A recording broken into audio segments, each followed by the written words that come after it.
Dapat ka bang mainggit sa katrabaho mong bago na mataas ang sahod sa iyo o hindi? Okay, hi guys, this is Pearl. Welcome to another video.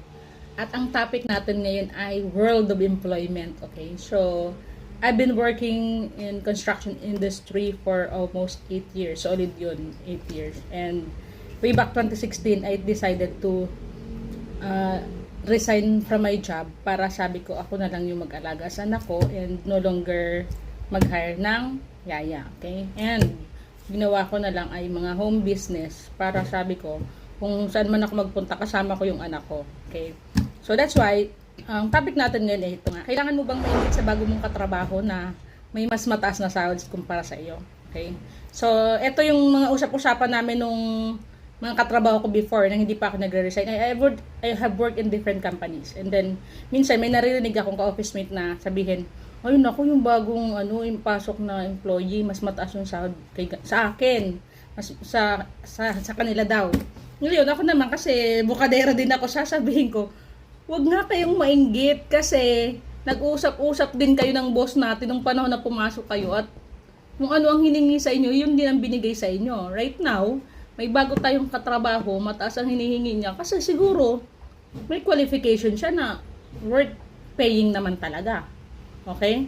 Sabi ko now, kung gusto niyo din naman kasi, gano'n naman kami mag-usap-usap ng mga katrabaho ko, prangkahan, bardago lang ba. Sabi ko now, kung gusto niyo taasan ang salary niyo, kausapin niyo yung boss natin. Okay? I-open up niyo na yung mga responsibility niyo, ganito, ganyan. Kasi, malay niyo, nabubulagan din yung mga amo niyo na hindi nakikita yung work niyo sa company. So ngayon, pag nakita niya yung word, ay oo, ganito nga yung trabaho niya. Baka pag umalis, mahirapan na naman tayo. So at least may mapapaisip yung boss niyo. Okay?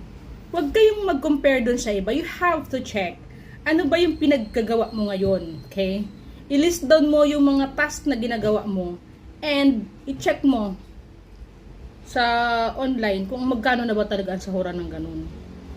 And after na nag-ask ka ng raise sa boss mo at hindi pa rin binigay sa'yo, and that's the time for you to look for other company na may malaking offer para yung kagustuhan mo na tumaas din yung salary ay makamit mo. Huwag mong pag-initan yung bagong empleyado na sasahuran ng malaki kasi hindi nyo alam ang kanyang abilidad, ang kanyang qualification.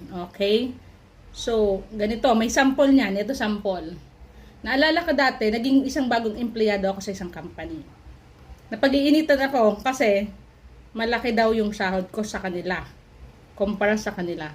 I think yung sahod ko mas mataas ng 8,000 kumpara sa kanila. Okay? Mas mataas ng 8,000. Let's say, ang sahod nila ganito, ako plus 8K. Okay? Imagine mo yan plus 8K.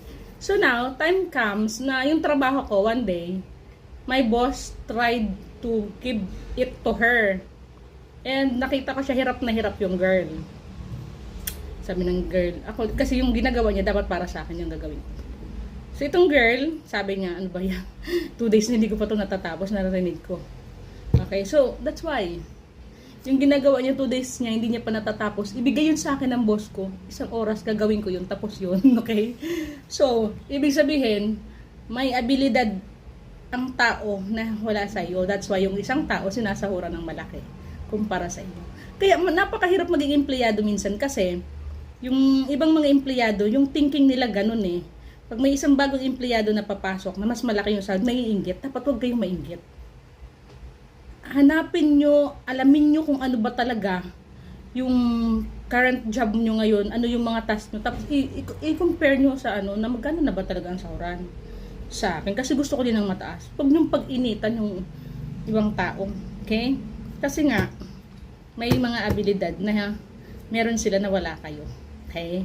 And if you want to increase your value as an employee, research nyo yung presyohan. Kung hindi pa rin ibigay sa inyo ng boss nyo, time to go. Diba? Ako naaalala ko, before napakadami ko ng task sa isang company, ibang company naman to. Tapos sabi ko sa sarili ko, I need a raise. Okay? So I write a letter to my boss. Boss, ganito ganyan, sabi ko, I'm doing that. Kasi may ahilig naman ako magsulat-sulat. So, sinulatan ko si boss ko. Sabi ko, boss, ganito ganyan. So, binigyan niya ako ng increase, okay? Di ba? At least hindi ako naiinggit sa ibang tao. Nararamdaman ko kasi na medyo may kabigat na yung trabaho ko. that time, yung ano. So, ayun, nagkaroon ng increase, salary increase, ganun lang naman eh. Diba, kung gusto mo ng salary increase, i-lay down mo sa amo mo, yung presenting trabaho mo ng mga ganyan, i-jot down mo. Ibig sabihin, alam mo yung trabaho mo, and naalala ko pa nun, sabi ng boss ko, parang gusto niyo akong i-promote eh, kasi nakita niya yung confidence ko. But, unfortunately, syempre, may mga katrabaho tayo na minsan, ops, teka lang, Pearl, wait lang. So, okay lang, naintindihan ko naman, kasi, mahirap naman na, ano, gano'n naman talaga, ibig napupulitin ka, di ba?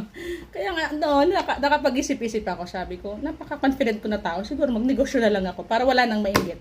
Para matapos na, magnegosyo na lang ako sa loob ng bahay.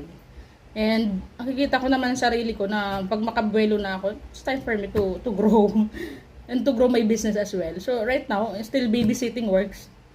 Parenting muna ang focus, okay? So, gano'n, huwag kayong mainggit sa mga katrabaho niyo, okay? Friendship lang. And learn from them. What are they doing? Tanungin nyo, ano bang ginagawa mo? Ba't ang laki ng sahod mo? Diba? Para at least kayo din, ma-inspire kayo. Be inspired to them. Okay? Bye and thanks for watching.